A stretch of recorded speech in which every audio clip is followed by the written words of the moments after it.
Bonjour et bienvenue dans ce nouveau numéro du temps d'une bande-annonce, un numéro consacré à Retour à Silent Hill, réalisé par Christophe Gans avec Jeremy Irvine ou encore Anna Anderson. James est un homme brisé par sa séparation avec son grand amour.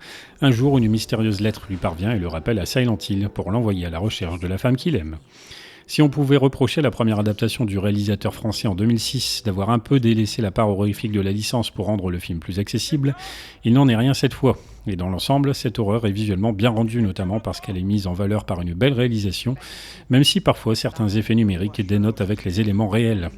Aussi, on retrouve le bestiaire issu du jeu, les personnages secondaires, et si on ajoute à cela les lieux visités ainsi que les musiques, on est face à un film qui se veut plutôt très fidèle au jeu qu'il adapte.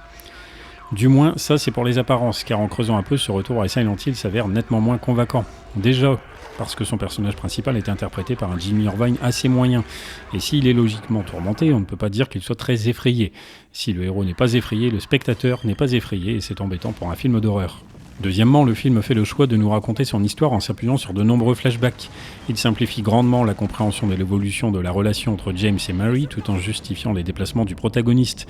Mais ces scènes d'exposition, voire de surexposition répétées, brisent régulièrement l'ambiance cauchemardesque qui devrait être omniprésente. Troisièmement, on se demande où est passée l'horreur psychologique qui fait le succès de la série vidéoludique. Comme dit précédemment, sa relation amoureuse est tout sauf suggérée, sa folie est basiquement expliquée par un internement psychiatrique fort peu développé.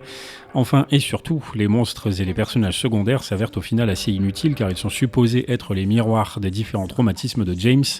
Ici, il n'en est rien, ce qui est au mieux incompréhensible pour les spectateurs n'ayant pas joué au jeu, au pire totalement absurde. Après une adaptation en 2006 plus fantastique que horrifique, mais qui offrait un film vraiment propre et fidèle, après un Silent Hill Révélation 3D nanar qui vaut tout juste le détour pour une soirée popcorn, ce retour à Silent Hill, bien qu'assez fidèle sur la forme, passe malheureusement à côté de ce qui a fait de Silent Hill 2 le jeu, un monument du genre.